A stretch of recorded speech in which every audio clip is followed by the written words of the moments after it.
Hello, everyone. Welcome to another episode of the Girl from Scenectady podcast.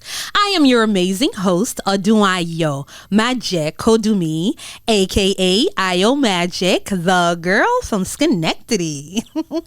Hope you guys are doing great. I know it's been a minute. I've had a lot going on as usual. I say that all the time because I really do have a lot going on. You guys know life is lifing for everybody right now, but I'm so happy to be back with you. And I'm happy to have this special woman with me today. I'm going to tell you a little bit about her before I give you her name. I'm going to read her bio. So, she is a visionary storyteller whose artistry weaves together the magic of music and the allure of film with a background rooted in gospel, R&B, soul, and passion for acting and filmmaking. She has captivated audiences by bringing narratives to life, one note and one frame at a time. From composing evocative songs that elevate to creating stunning music videos and short films, she seamlessly blends sound and vision to create unforgettable experiences. Her passion for real-life narratives of love, life, and inspiration shines through in every project, inviting viewers to embark on a journey of emotion and discovery.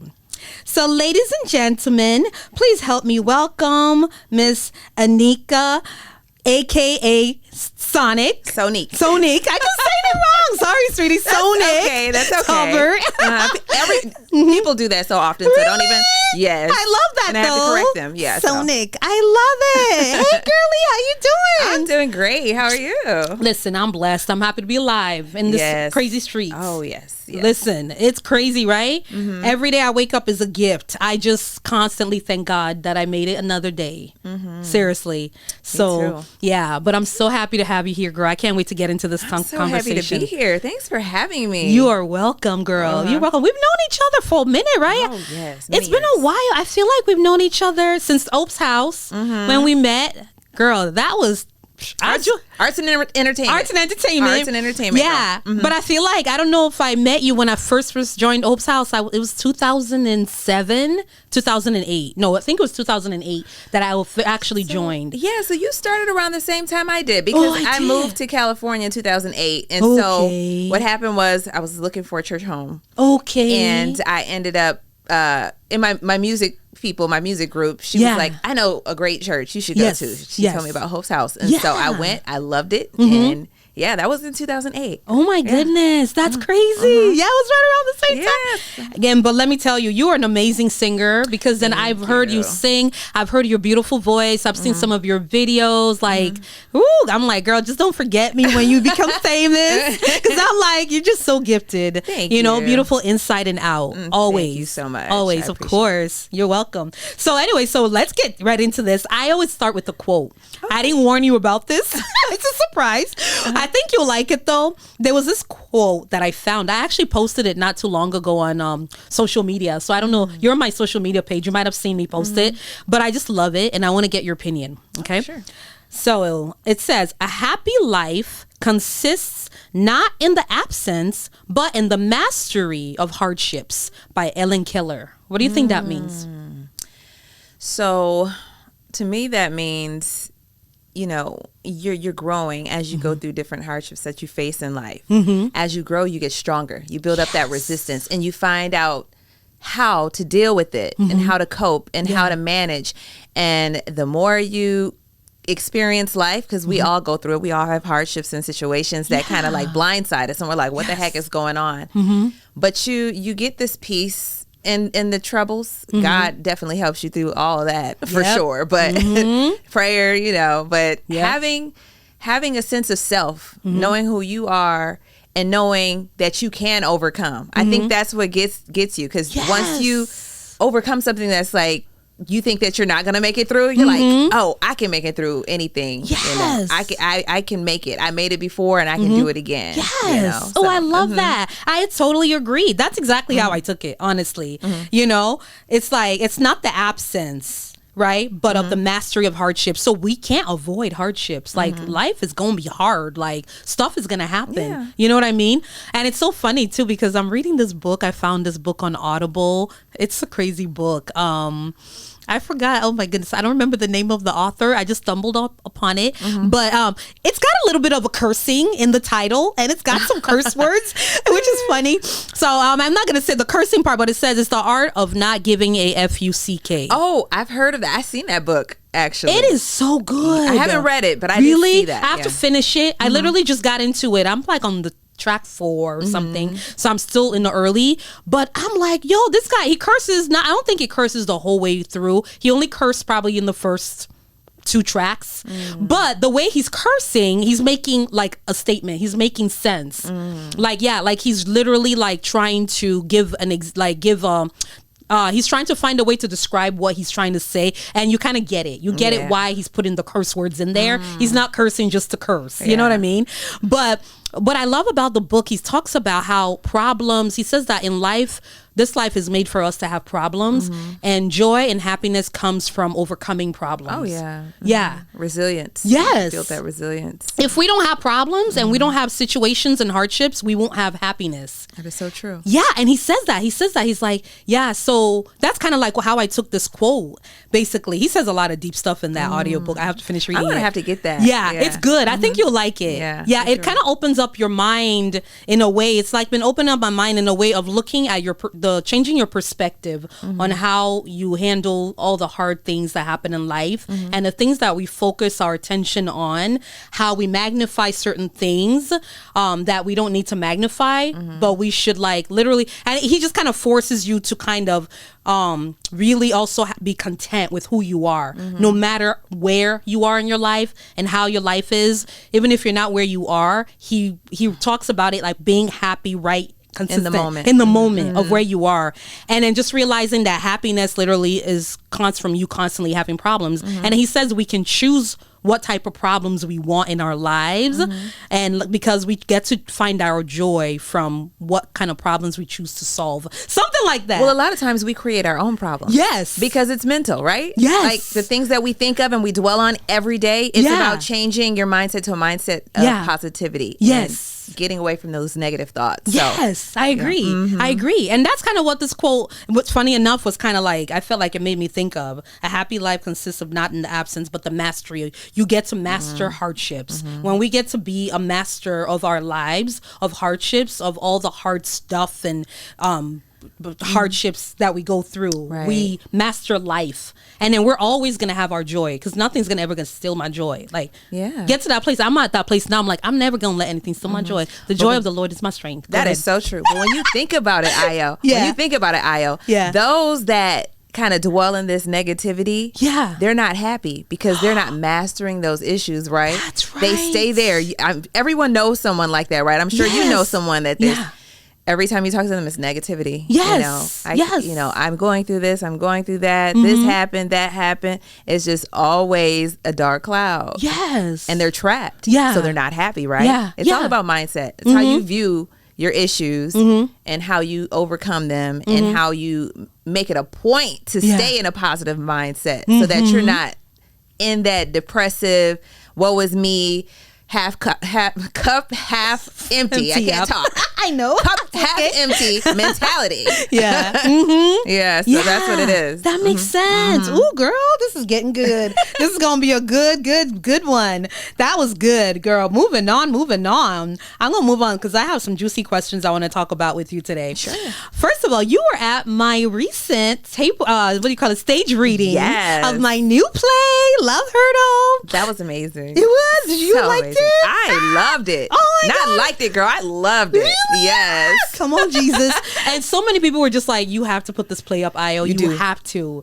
It's a must. And I definitely planned on doing it, but by the grace of God, I wasn't going to do it so soon, probably next year. But now I'm feeling like, you know what? Things are moving. There's some opportunities and doors opening for me. By the grace of God, I'm going to open the show by next June, July or something, somewhere next summer. That is amazing. Hopefully I'm going to have 6 runs of the show is what I want to do.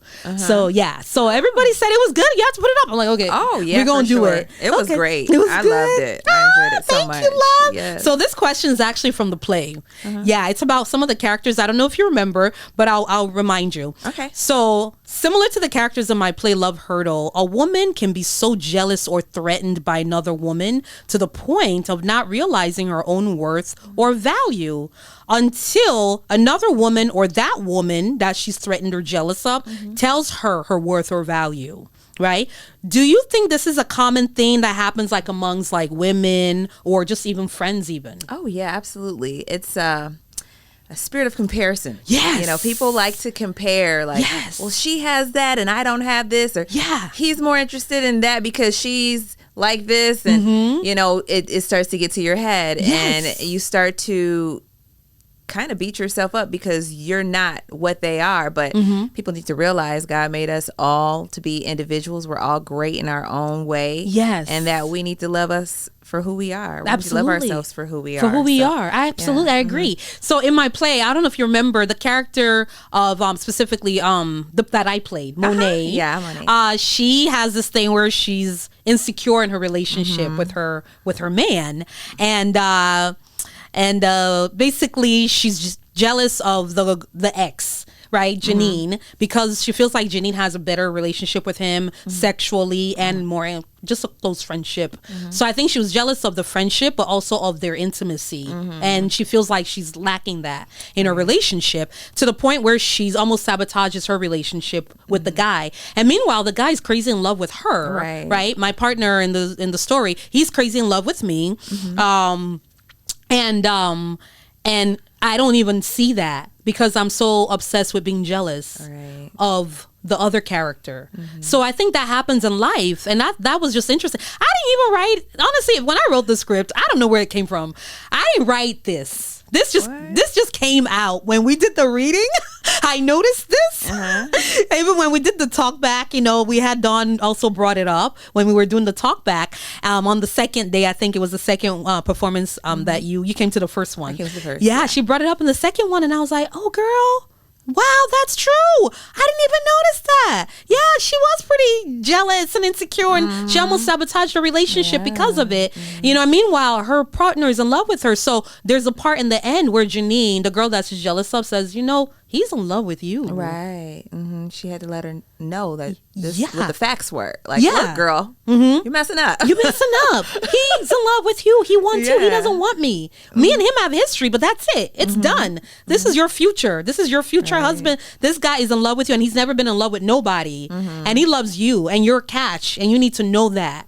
So she tells her that, and it's like my character's like in shock, like when she hears that, you know. So that's where this came from when, you know, we were talking about it in the talk back. Like I was like, in real life, women do that sometimes, you know. And this is important, women. We got to all know our value and our worth. Absolutely. To the point that we don't compare ourselves with each other, because we're all amazing. In my opinion, we're all fantastic women. Like there's not one woman on earth that God created who's not amazing in her own right. Absolutely, I agree. But we can tell each other that all day, but if you don't know it for yourself, right? You got to know it. Us women, we got to know we're amazing. You got to wake up and be like, I'm beautiful. I'm fierce. I got this. I'm going to be all right. I don't need to be jealous. I don't need to compare myself because I'm great too, you know? So, you know, I'm very big on women empowerment. Oh, That's yes, my me thing. too. Absolutely. And I would like to add on to what you're saying, because even saying those things about yourself, sometimes it's just writing it down, seeing it visually. I've had a couple, like I've been like reading books and like listening to a few positive speakers, just motivational speakers speaking to women in general, just people in general, actually. And they say like journaling and writing that down every day, 5 good things about yourself. I love it. And not the same thing. You got to switch it up every day. And that makes a huge difference, because it starts your day off in a positive about yourself and who you are. So I love that. A lot of people journal. I used to journal. I need to start again. But because I'm always writing. I write, but I write other stuff. So I don't write my journaling, but I do confirmations and affirmations. I do that a lot. I love to speak it. I love to look in the mirror and say, Ayo, You're going to be all right. You got this. Yeah. 'Cause nobody else is going to do that for me. It's me and God, me and Jesus. We have our moment, you know, and and like everybody, we all have our weak moments. Oh, yeah. I have my weak We're days. human. Yeah. It's okay. But it's not going to take me down. Like, I'm not going to let it like, you know, like steal my joy. That's the bottom line. You know what I mean? So yeah, I just had to bring that up. And there was also like the jealousy thing in the play. I wanted to bring that up too. Women being jealous of women getting married. If you remember, I never knew this existed until I moved to LA. It was so crazy to me, girl. I find that insane because I'm from New York. My friends in New York, like, we never had that type of jealousy where we were jealous or competing for who's going to get married first. Me either. I never. I'm from Michigan, so yeah, that's right. I've never heard of stuff like that ever until I got to LA, and I was like, "That's insane." Well, you know where I first saw it, and I know it's a TV show, but this is where I first saw it. Me like too. really magnified. Girlfriends. Jonah was jealous of Tony, Tony. yes. I was. Oh my god! I thought you were gonna say. I thought you were gonna say girlfriends. Oh my goodness! I have to admit to you too. I mean, I saw it in a couple friends. I'm not friends with anymore, thank God. But I did see it in some women here. Oh, wow. But when I saw it on Girlfriends, I was shocked just as much as you, because I remember watching that episode and I was like, "What is her problem? She bugging." I didn't know she was jealous. That it was jealousy that was causing her to act that way towards her friend. You know. And I don't know if you remember at the end, even her friend caught it. She knew she was jealous. You know, it was building up and her friend caught it. It was like, "Oh, I thought you were jealous of me, but oh, okay. I just inspired you, blah, blah, blah, blah." You know? So that was crazy. Yeah. You know, to be that jealous to the point where you're even sabotaging your friend's wedding and saying you don't like her dress, that her dress is ugly. Yeah. I don't know if you remember that episode. Yeah, I they do went remember dress that, yeah. shopping and every dress she's like, Yeah, nope. Nope. "What is wrong with you? That's too much." Now, I just want to ask you this. Did you see it to that extent as that show with your friends? Was it that bad? You know what?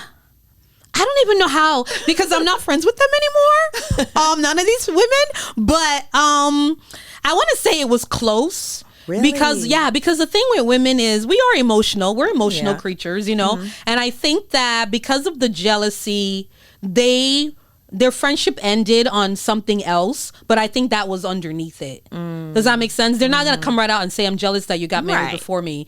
They're going to say, "You know what? You did this, so I don't want to be friends with you." You know, so I know those friendships escalated into something else. Yeah. But I'm pretty sure the underneath, it was because that person got married first. It's like the snowball effect. So it started with a marriage and then other little things happen and it's just like, bingo. Exactly. In Girlfriends, though, she admitted it to Tony that she was jealous of her. You know, she said, "I'll admit I did have some jealousy issues." But then I love how Mara Brockakill, shout out to Mara Brockakill, how she wrote it. Did you see how she got divorced? How it was a horrible marriage? But that was great, because I was like, well, I hope women will stop being jealous. Yes, because you never know. Yeah. You never know the outcome of that. Bingo. You want to end up in divorce? You want to get married just to get divorced? Just to have the worst marriage and have the worst husband and have a horrible life? A baby involved and it's a lot. It's a lot, you know. So that's why I love that she wrote all that in there, you know, and hopefully that tells women not to be jealous of other women getting married. But in my play, again, I brought that up because technically it didn't get that far, but I felt like Janine was a little jealous of Anaya's character, the girl that was engaged, and that's why she was rushing. She moved in with the guy, and she was rushing because she was like, "Oh, I found love too. I'm gonna get married soon too. I got someone too," and he turns out to be what? Yes. Mr. Nightmare, without giving it all away. Come see the play, y'all. But he turned out to be a nightmare. And that was, I wrote that in there too, because when we rush and we want it so badly, we do it we don't let God do it, right? God is the one who's supposed to do that.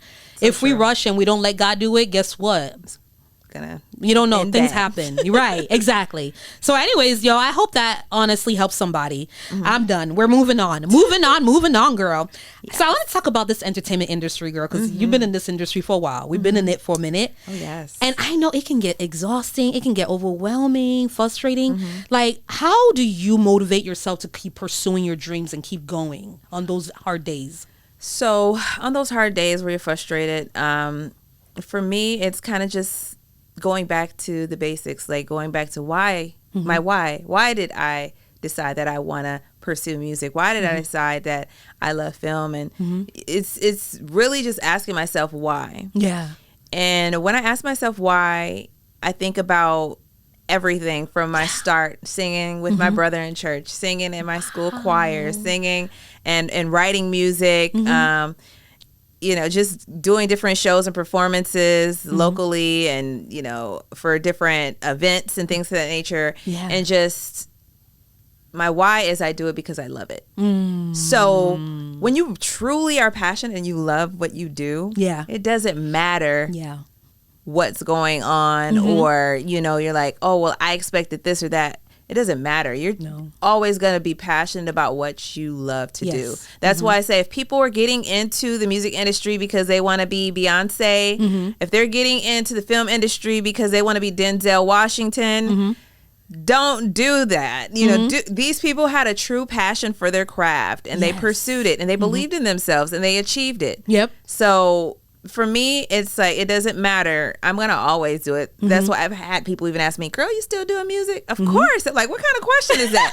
I'm going to do music to the day I die. Music is me. I am music. Like, that's not a question. I love the arts. I'm going to always be doing something artsy. You can trust, you know, whether it be, and I'm passionate about paint. Like I love going to the museums and just admiring the different artists, the beautiful, you know, just, you know, sculptures and there's just so many types of art out there. So I'm just really an art enthusiast all the way around.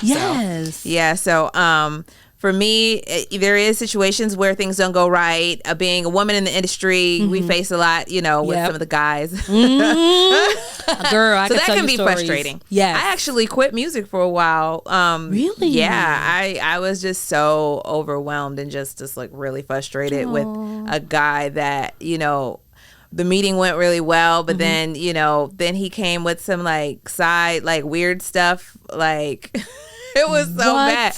And I'm just like, I can't believe this. This was a good meeting. And then it turns into, you know, this type of situation where, you know, you're going to make sexual advances and things of that nature. And a lot of women I know in the industry go through this. So we've shared stories. So I know it's something that's talked about a lot. And so one thing that I know during that time of stepping away from music, I had this like cloud over me. I didn't even know what was wrong with me because I just was like, something's not right. Like I feel like I am really dying out here. Like, what is it? And then one day I just like really put on some music and I started singing and I just felt that like lift. And I'm like, oh my God, like this is part of me. This is what I'm passionate about. This is me. Music is me. Because if I'm not doing it, it affects me badly. And that's when you know that's your passion and what you're supposed to be doing. Because if you feel like it affects your well-being, your health, then you know, like, okay, this is what I'm supposed to be doing because without it, I am not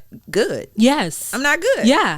That's exactly. Right. So, like I said, you know, just really going back to your why and then me coming to that point where I understand like, oh, this is really, it's not just, oh, I like music. This is part of me, you know, because I think a lot of people, they have to go through, just like we were talking about earlier about those obstacles and those trials. And then you start to learn more of who you are. And then you gain that happiness because you're like, this is me. This is who I am. And this is what I'm going to continue to pursue. Regardless of this person that did this thing or, you know, whatever industry issues that I may have had or bumps in the road, I'm going to continue to walk in grace, do what I love and I'm passionate about. And then what's meant for me will be for me. God's going to bring it my way. So listen, bless my socks off. That is so good. And I can relate to you. That's how I feel about I feel about acting, being an actor. Because it's funny because I started writing and producing and directing all this stuff. And I thought maybe I'll eventually move away from being an actor. No. I love acting. It's such a big part of me. It's embedded in my soul, in my spirit, that when I'm not doing it, I feel the exact same way that you felt. Depressed, like I'm not living, like I'm not breathing. If I go too long without performing, whether it's a stage reading or performing on stage or doing something where I'm live, like I even go to open mics just to feel like I'm performing, you know? Like if I don't do that for a long time, I feel like I'm dying inside. That's how you know it's part of you, of who you are. We're going to find a way to do it because it's a part of you. It's who you are. You know, no matter how long it takes to do it as a profession, no matter what ups and downs we go through. It's, it's part of your spirit. It's what keeps you alive, because I do, like when my last play, I would hear all the time, people still say to me all the time, like, wow, you're nuts. You're doing a lot of stuff. You're doing this and you're doing that. And you wrote and produced and directed and cast and all that and this. And I'm like, yeah, I'm not doing that much. And I'm like, really? I'm doing a lot? Doesn't feel like it. I want to do more. I'm doing what God is allowing me to do right now. But I'm like, no, it's not a lot for me because I enjoy it so much. Because it's so, it's so fulfilling. It's so rewarding. So for me, it's like, it's hard work. I do know it's hard work, but hard work feels great. It feels good. It's good hard work, and it's healing. It's therapy as well. It's therapeutical. Oh, it is. Right? Or therapy. Sure. Is that the word therapeutical? Yeah. Or therapy. Yeah. You know what I mean, y'all. But yeah, it's therapy, It is. It so really I tell people that all the time. I'm like, y'all, this is my therapy for life. It's therapy even for those that aren't in the industry. Because they tell me, they're like, oh man, I wish I could sing, but I love music. Music is my release. Music is my, watching a movie makes me feel alive. They may not be artsy, but they need us creatives to create that therapy for them. Yes. Because they need that in their everyday 9 to 5 life, job, whatever they're doing. Yes. They need that release through, those avenues, through music and through film. Film. Yeah. And I'm so glad you went back into it because you're just too talented to not do it. Yeah, right. I told you, you're one of those people, I know I'm probably like going off the deep end,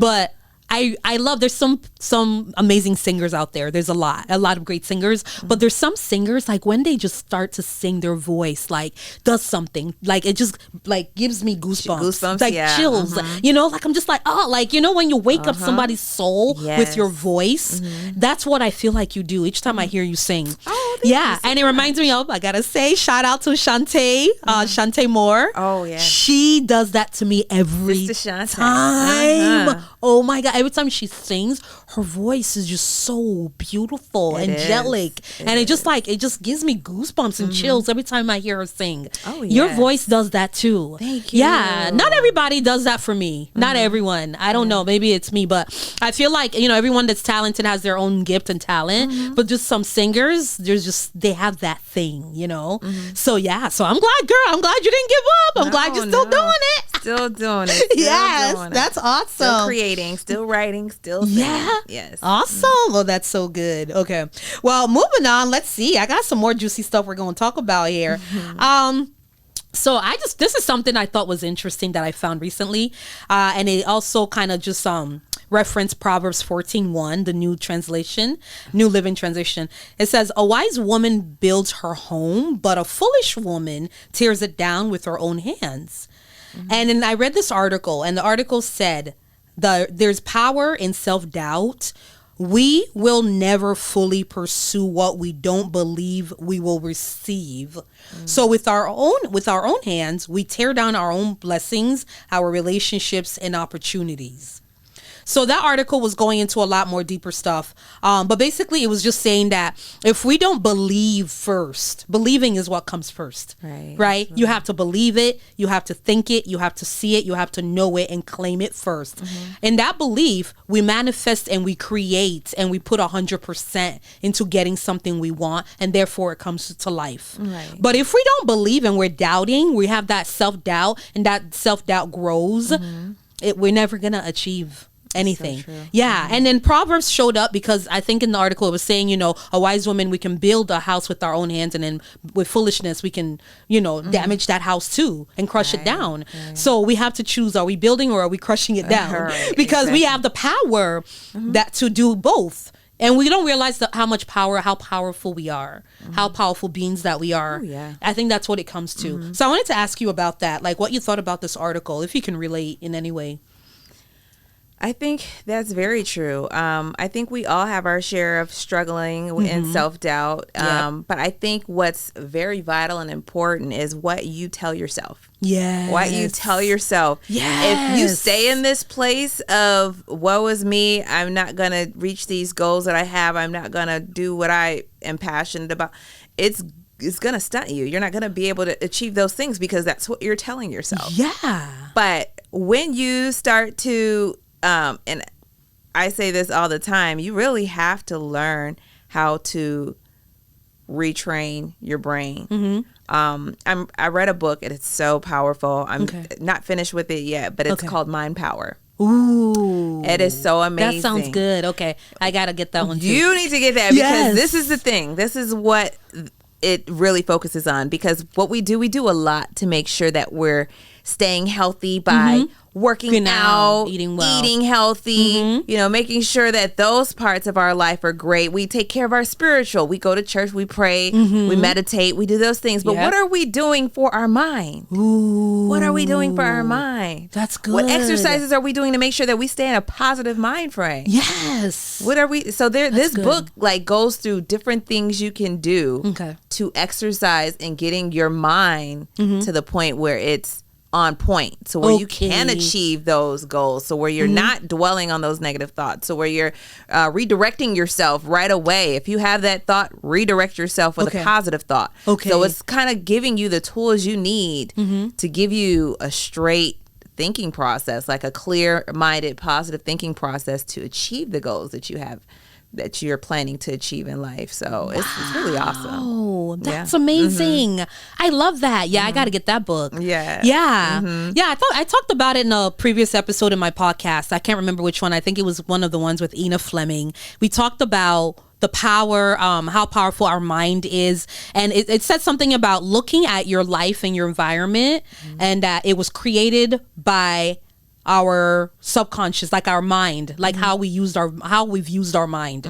Yeah, it says the way you've used your mind over the course of, I don't know, the last 5 years of your life, that's where you are in your life now. Does that make sense? So I think I did hear something like that. Like where your mind is kind of determines where you are in the future. If you stay in a certain mindset, you can see yourself probably being in that same place because you didn't change some of those habits. Exactly. Now, if you go in and you do the work and you change some of those habits, you're going to give yourself a better future because you've done the work to make sure that you're thinking in a way that's going to make you move the way you need to move without having that fear, that, you know, lack of self-confidence, those issues that, you know, all of us go through sometimes. It's not just like that person goes through, that person goes through. We all have these same issues. It's just learning how to manage them and how to redirect your thoughts to where your mastery level. Absolutely. Yeah, this is all kind of lining up, like the hardship, the mastery, right? It's like everything's kind of,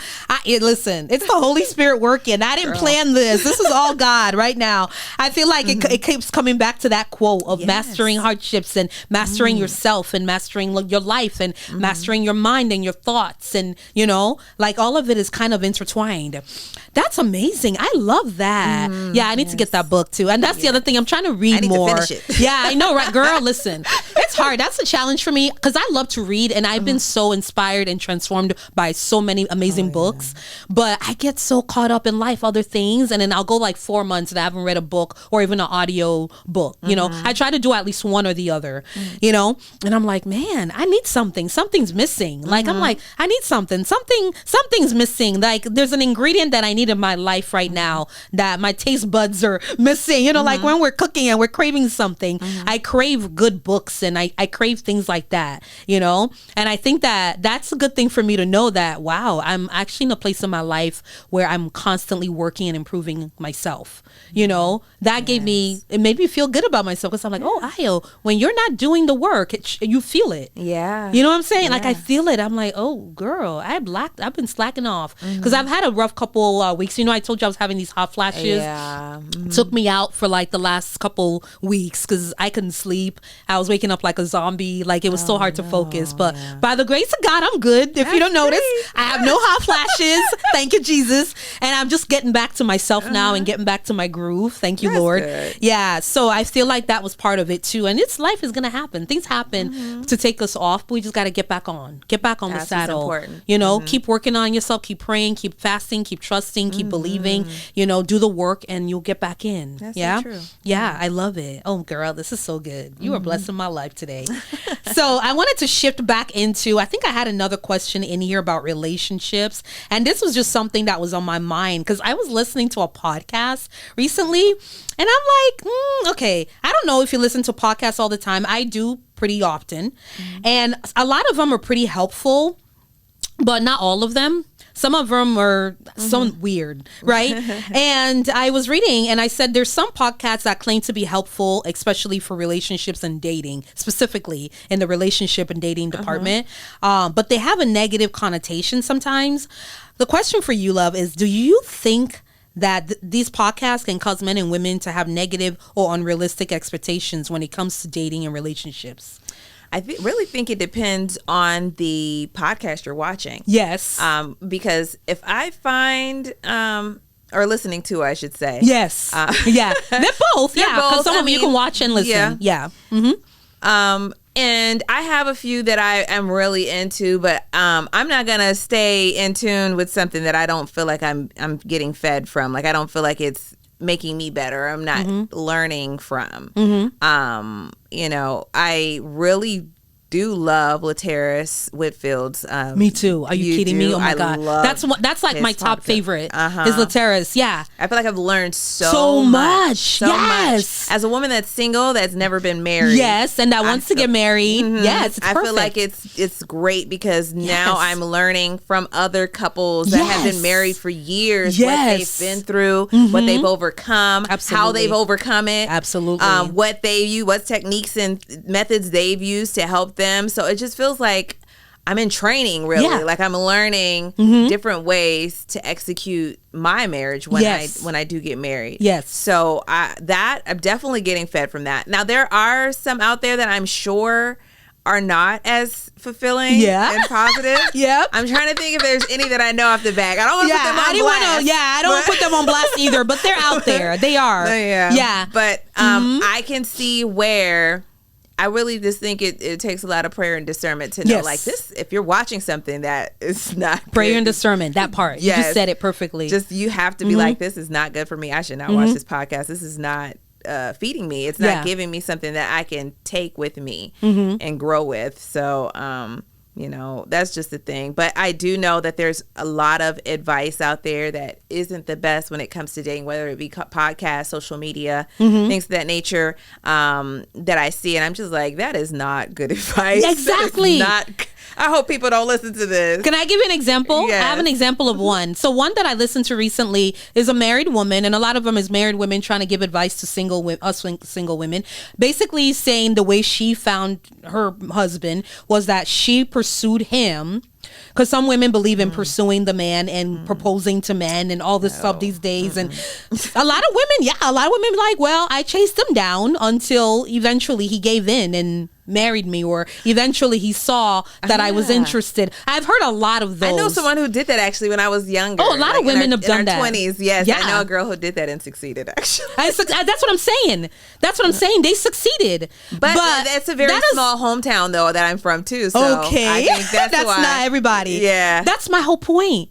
A lot of these things that women say, they succeeded for them or some women, but it doesn't mean every single woman has to go by the same ingredient or the same thing, right? Nobody's going to tell me that I need to go propose to a man or I need to go pursue a man. I've been single for a long time. Let me tell you. That is not my calling. I'm tired of being single. I am tired. I'm like, Lord, where is my husband? Like, bring him already. But with the type of woman I am, it's just, I would be bored if I had to do all the work to convince a man to ask me out on a date or even propose to a man to, even if I'm in a relationship, I have to convince you to marry me.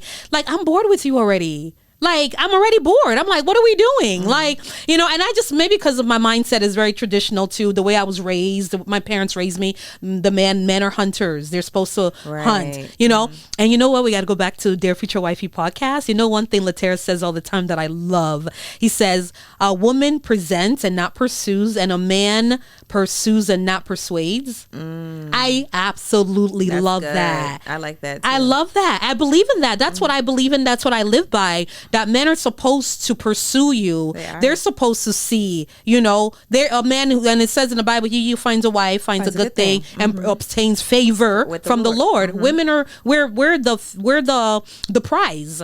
You know what I mean? So I was raised with those values. So when I hear podcasts saying, women, you need to be the one, you need to position yourself and be at his front door every day so he'll see you, or all this, like, it's a bit much. Now, if a guy's showing interest, I'm not crazy. I'm gonna show I'm interested. I will, we'll combat it. We'll go back and forth, and you'll know I'm interested.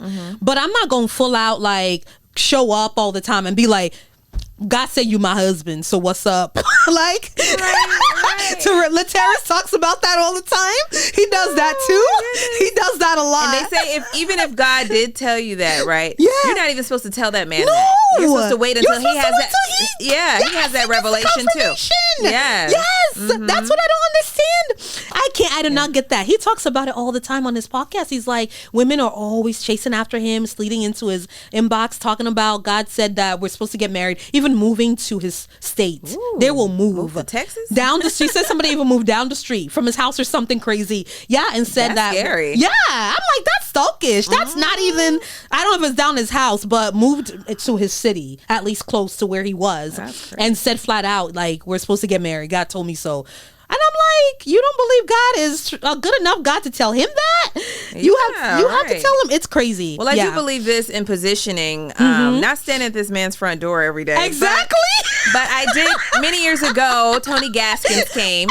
Yeah. Tony Gaskins came, and he did, this is at one church. They had, the Ark. Yeah. He did a presentation at the Ark. So it was a lot of people that came there. And I'm listening to him, and he was like, what women need to do is, and he had me dying laughing. He was like, y'all sitting at home, y'all not, doing, y'all got to make sure y'all look good. You got to have your hair done, your nails done. He's like, when you go to the mall, he's like, you need to make sure that you pop it. Wear them bright colors. Make sure that you look good. I don't agree with that all the time. I mean, I'm not saying walk around looking crazy. You should look nice. But if I'm being honest, I've been approached the most when I'm in my gym clothes, when I'm in my down days. That's when guys approach me the most. Well, you know what I heard? A comedian said this. He was like, and I was like, that makes so much more sense. Yeah. He said, men will not approach you when you're all dialed up because they feel like you're out of their league. They feel like you're not going to talk to them. Yeah. That's why you wonder why when you go to the store, when you cook in the middle of cooking and you got to go grab a few ingredients, you got on that shirt with a little flour on your face. At the store trying to get the few ingredients you need. And then the guys come up to you and like, why is he coming up to me like this? He's like, because you're approachable. Yes. You are approachable. That makes sense. When you're dialed up, they don't want to approach you. They're scared of rejection. That makes sense. Yes. Oh my goodness. It makes sense to me too. I'm like, that's why guys come up to me when I'm not dialed up. Yeah. They're like, oh man, like they're intimidated. Right. That's interesting. I never thought about that. But one thing I heard though, a lot of men, men are visual, right? Yeah, they are. So they have visual. So even if you're down there, like you're a beautiful woman, like even if and you in some sweats and a t-shirt, any man with eyes can see you're still a beautiful woman. You know what I mean? So even if you're not all dolled up. So, you know what I mean? So I feel like men are visual, like they're visual and they can see, a beautiful woman, even if it's her down day or whatever. So I don't fully believe in, you have to go to the mall looking tore up. Make sure you put makeup on when you go to the gym. Make sure you always have heels on. Nah, son, that's too much. I can't deal with that. It's too much. Like, it's too much. I don't wear makeup every day. I can't do it. It takes too long, you know what I mean, to do all that. And I've heard a lot of different things. Every guy is different. I just think that's a matter of opinion, in my opinion. That's true. It's every man is different. And I've heard differently. A lot of men say they love to see women, in their down because they know they can tell that woman's gorgeous. Just they want to see her in the natural. Right. Because they can picture that when you get really done up, they can picture what that looks like. They can when you don't have all of it on. You know what I mean? So anyways, girl, me and you could talk forever, girl. That's so good. But the whole point of this, back to the whole point, is be careful which podcasts we listen to because they're not all positive. Right. And like I said, a lot of these women mean well when they give advice, but I just don't believe every single woman on earth is going to go through the exact same situation and is going to meet her husband the exact same way that other women have. Like, we all have our own recipe for life, just like we have our own recipe for our dating life and our relationships. It happens. People, you've heard all these crazy stories of people meeting their husbands at the airport, at the bus stop, at a grocery store. It can happen anyway, anyhow. You know what I mean? So, it's about really valuing yourself and not, knowing your worth and using discernment. You said it right there, knowing your worth. Yes. And if you know your worth, you're not going to be listening to everything and being, don't reduce yourself down to what this man wants you to be. Exactly. Don't do it. Don't do it, ladies. Exactly. Know who you are. Stick to your boundaries and go for what you want. Exactly. Don't settle for less than what you know you deserve. Bingo. Thank you, girl. Yes. See? On that note, we're going to get to the last question, girly. Listen, this one, it was interesting. I was actually watching, I think it was Sherry Shepherd. I love Sherry Shepherd. Oh, yeah. Yeah. That's where this came from. And you'll see this was an interesting question. Basically, it's about working relationships, treating everyone you work with as equals. People sometimes working in a lower position than you today, right now, don't discount the future. They could end up being your boss tomorrow, right? So basically saying treat everyone with kindness, treat everyone as equals. And the reason I came up with this, I love Erica Alexander. She played, Maxine Shaw on Living Single, our favorite show. So she was on Sherry Shepherd's show recently, and Sherry Shepherd was giving her flowers because she said she remembered Sherry Shepherd years ago when she was a struggling actor. She had a cameo on Living Single. And she said Erica Alexander was nice to her, was especially very nice to her because that was her first acting gig that she ever had. Yeah, that Sherry Shepherd ever had at the time. And that Erica Alexander just treated her as an equal. She was really sweet to her. She made her feel welcoming and all this stuff. And Erica responded with, really, I'm glad. Oh, really? She's like, I don't even remember. Really? I was nice. Okay, well, I'm glad I was because look at me. I'm on the Sherry Shepherd show. Sherry Shepherd has her own talk show, right? And back in the day, Erica Alexander was this big famous actress, right? And Sherry Shepherd was still struggling. So all that is to say that a lot of times, especially in these LA streets, I've seen people, because I've worked with a lot of actors, and let me tell you, I have stories. If you go listen to my previous podcast, I talk about actors I've worked with, the things they've said to me, and I'm like, I'm cutting your check. Like, you're treating me like, I'm the one. I know you're working against me side by side, and I'm a woman. You're threatened by me because of whatever reason, but I'm the one that's paying you for this. Treat me as an equal. I'll never numb someone down or treat somebody than less than me. I will never do that. I treat everyone the same. But I don't think other people do that. No. They don't. So that's why I wanted to ask you about that. I don't know if you've ever seen or encountered anything like that. And I know for a fact a lot of celebrities, they don't do that. They treat a lot of people horrible that works beneath them. They treat them horrible. Oh, yeah. How do you feel about that? Oh, my goodness. I feel like, honestly, when you're, regardless of what position you have, there should always be some level of humility and just being humble to those. Yes. And you see it a lot of times, on set, where you do have those that are just amazing producers, directors, doing this project where they respect the talent and it's just very cohesive and it flows. But then you can feel it when, you have someone on the set that's a tyrant, just really not caring, not taking that time to smile or be nice. Yes, you're overworked and stressed out, but don't take that out on those around you. Yeah, exactly. And some people don't have that balance, and I notice that's more of a personality thing. It's really not everyone. Some people have home training. Yes, they do. Some people they were raised in a family where they know, don't let whatever's frustrating you change how you are and affect the people around you. There's people that just, and it's emotional intelligence at the end of the day. If you don't have that emotional intelligence to know, me being frustrated with one thing, this has absolutely nothing to do with, this person that's asking me a question. So you're going to yell at this person just because they asked a question that was a necessary question. It's so rude. It's so rude. But I've seen it. I can't recall of any instance where that's happened to me. I mean, I know it's happened, but I think with situations like that, I kind of just like let it go. Yeah. I don't like to hold on to it. That's good. That's good. I remember, oh my goodness, it was one actress. Who was this? She was just talking about, was it Halle Berry? Really? On the set of something where it was Megan Good. Oh, okay. I love Megan Good. Yeah, she love was her. on a, what's his name? He interviews a lot of people right now. He does? I can't think of his name right now. But anyway, Megan was saying what she literally cringed like having to go to set one time. Really? Yeah, because the director was just so rude to her. And she's like, I've been doing this for years. He was just not cutting her any slack. But just to hear her story and what she went through kind of made me like, wow, like even, the people that are like really, up there and have this huge resume are going through this type of stuff. Yeah. It's not just, the people getting on. It happens all the way up to the top is what I'm saying. Yeah. Yeah. So everyone's affected by these type personalities. It's They not are. not just us. Everyone, no matter how high up you are, they're affected by these type personalities. And at the end of the day, it's just like, how are you going to handle it? Yeah. Sometimes, depending on how I feel, sometimes I will address it. I will tell you, like, that's very disrespectful. You don't need to talk. You don't need that. to do that. Yeah. Exactly. Yeah, we definitely have to tell these people, like, put them in their place for sure. Yeah, because I'm such a sweetheart. I'm such a sweet person, but people don't know that I have a strict side. I can be stern if I have to go there. Yeah, 'cause you're gonna defend. I will. You're gonna defend yourself. Yes. If I feel like somebody's.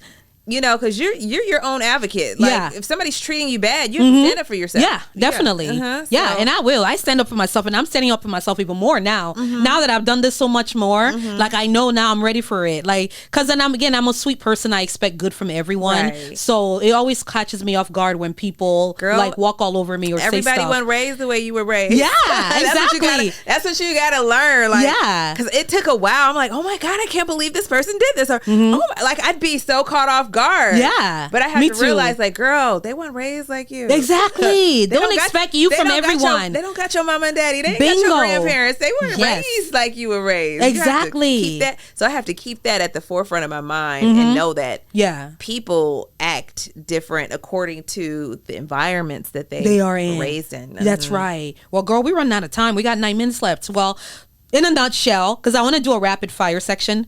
I didn't tell you about this, but I think you're gonna like it. Okay. In a nutshell, again, I'm just gonna say, treat everybody with kindness, y'all. Like, just be nice to everyone, because you don't know what tomorrow will bring. Like, the person getting your coffee today could be your boss tomorrow. You know what I mean? You don't know where life is gonna take people. But if you're a person who's kind and you treat everybody with respect and you're lovable and you're likable and you're professional, I say it all the time. Like, and I'll never stop saying it. Those are the people that work and get far in life. All of these working actors, all the Denzels and Angela Bassett's, I feel like they did the work to get to where they are, and they were kind, they were nice, they were professional, they treated people well, and that's why they're so blessed in their life. So I believe what you put out, you're gonna get back. And if you put lousy stuff out, you treat everybody like crap, you're not a nice person, guess what? That's what you're gonna get back. You know what I'm saying? So anyways, girl, really quickly, I just wanted to do this rapid question thing. Some of these questions are from inside the actor studio. I don't know if you ever watched that show. I love that show. It's still on it. No, it's not on air anymore. The guy, James Lipton, rest in peace. He's in heaven now. But I love the show, and it just really inspired me. It was always interviewing all these celebrities and stuff, and he would ask these questions at the end. So I'm asking you some of them, and then I made up some rapid ones. So let's do the rapid ones first. I'm gonna give you just 2 things. You have to choose one. So I'll give you like 2 things, and this is gonna be, I know, challenging because you might just want to pick both of them, but you have to pick one. Okay. Ready? So the first one is, would you rather indulge in your favorite dessert or climb a mountain? I think I'd rather indulge in my favorite dessert. Me too. Me too. I feel some kind of way. I was waiting for you to answer, because some people will say I'll climb a mountain. I'm about it. I'm like, nah, son. Life is hard. I want the dessert. I'm just gonna relax and eat my chocolate cake. Me too. These day and ages, and I'm like, the mountain will be there forever. I can climb a mountain anytime. I don't know how much time I have left. I want the dessert. Right, exactly. Thank you, love. I have to agree with you on that one. The other one is: would you rather read the book or watch the movie? Ooh. Because I love both. I know. So see, I told you it's hard. I love if you both. had to pick one, or if you had to do one first before the other. Definitely read the book. As you know, they always say the book is better than the movie. That's what a lot of people say. Yeah, that's what a lot of people say. Okay. How about, do you prefer to, let's see, how did I write it? Okay. Do you prefer to take a walk on the beach or go skydiving? Well, I've never been skydiving, but I think I'm going to keep it down close to earth and go for that walk on the beach. Walk on the beach. I know. I think it was supposed to be two adventures. I mixed it up somehow. It was supposed to be skydiving. If you had to choose between skydiving or something else, like snowboarding or something. I see. Yeah. Would you be able to pick between those, snowboarding or skydiving? I've never done either one. But I am going to go snowboarding soon, so in March. So I'm excited about that. Okay. I'm going to Lake Tahoe. Oh, really? Ooh, I've heard that's fun, though. I am so excited. I've never done it, but I heard it's super fun. Yeah, so snowboarding. Okay, girl. And then the last couple ones, these are from Inside the Actor Studio. He says, what's your favorite sound the favorite sound that you like your favorite sound? If you had to choose the sound of anything that you like. That's an interesting question. Or it could be the sound of nothing, because a lot of people, I think Eddie Murphy said the sound of nothing. Yeah, I love silence. That's mine. I would have to say solitude. Yeah, solitude. I love silence. Yeah, I do. I'm a solitude girl. I love complete, like, no sound. You know what I really like too. And I don't go camping a lot, but I do put this on my TV because you can, you know how on your TV you can put like nature, or you can put whatever you want playing. Yeah. They have this crackling fireplace on that you can put on YouTube and just play it like. Oh, I think I saw that before. You did? Yes, I like for the Christmas. sound of that for Christmas. They have the Christmas songs in the background. Yep, I've seen that. Yes, I love that crackling fireplace noise. Yes, I love that. Oh, yes, I'm with you for that. I love that. I have to agree with you. Oh, that's awesome. And then what else did he say? He said, what's the sound of noise you hate? Can you think of one? Oh my goodness, this used to irritate me. For some reason, I get so irritated. I know people would say like scratching on the chalkboard. That's not it for me. I used to hate the sound of something rubbing against like the carpet. Like that sound. I don't know why. It just like used to make me cringe. I don't know why. Like rubbing against the carpet? Like it used to make me cringe. I just didn't like it. I'm like, ugh. That makes sense. I have to say I hate the sound of like people like when the sneakers, when they make that squeaky noise. I hate that. Yeah, that bugs me. Like when I used to teach in the classrooms and kids would do that. I'm like, pick up your feet. I hate that. Yeah, that's kind of like similar. So yeah, I have to agree with that. Okay, the last one is, when you get to heaven, what would you like God to say to you at the pearly gates when he meets you? Well done, my good and faithful servant. Well done. Girl, well done. That is what I always say. You stole it from me. Yo, you answer these all the way the same way I would answer. Girl, that is too funny. Me or you are like little twins, because all of the ones you answered, I have to agree with you. Same. On that note, we're done, girl. So real quick, so that my listeners, they want to follow you and follow your music and any projects you have coming up, where can they follow you? Are you on any social media platforms or anything? Yes. So my social media is Soniques, which is spelled SONIQS_official. You can find me there. And it has a link to some of my music, what's going on with me currently. I post. I've been posting more lately. I wasn't the greatest at posting, but really, I'm getting better. Yes, awesome. But that, and then I'm trying to think.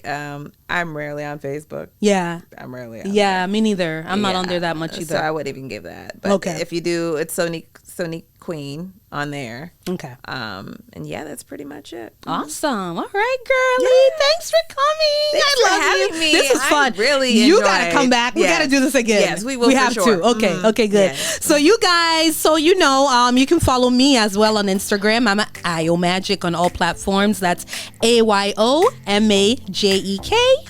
And please tune in to another amazing episode of the Girl from Schenectady podcast, where I will have another amazing guest and more juicy topics. See you later. Smooches. Mwah.